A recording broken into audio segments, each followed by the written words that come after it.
ఈరోజు ఇంకో hair care tip గురించి తెలుసుకుందాం. అందరికీ తెలిసిందే, బట్ మన బిజీ లైఫ్‌లో పడి మర్చిపోతూ ఉంటాం. అదే హెయిర్ ఆయిలింగ్. హెయిర్ ఆయిలింగ్ అనేది మన పాత కాలం నుంచి వస్తున్న ఒక మంచి హెయిర్ కేర్ ప్రొసీజర్ అండి.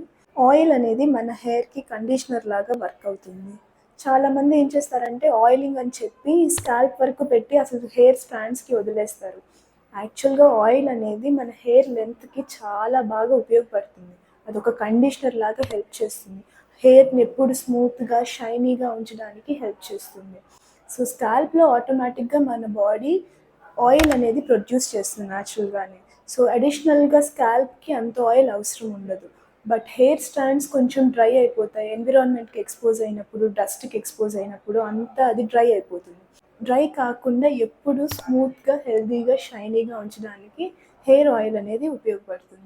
మన ట్రెడిషనల్ హెయిర్ ఆయిలింగ్ అనేది మెయిన్‌గా కోకోనట్ ఆయిల్ మీద బేస్ అయి ఉంటుందండి. It's an excellent oil for hair. అంతేకాకుండా you can use almond oil, olive oil use చేయొచ్చు. కొంతమంది కాస్టర్ ఆయిల్ యూజ్ చేస్తారు. But castor oil bit heavy అయిపోతుంది. బేసిక్‌గా ఏదో ఒక ఆయిల్ అనేది హెడ్ బాత్ చేసి ముందు రోజు నైట్ కానీ, లేకపోతే 1 అవర్ పెట్టి వాష్ చేసుకోవడం కానీ, అది మన హెయిర్‌కి చాలా ఉపయోగపడుతుంది. సో, ఎంత బిజీగా ఉన్నా at least weekly once hair oiling అనేది చేసుకోండి.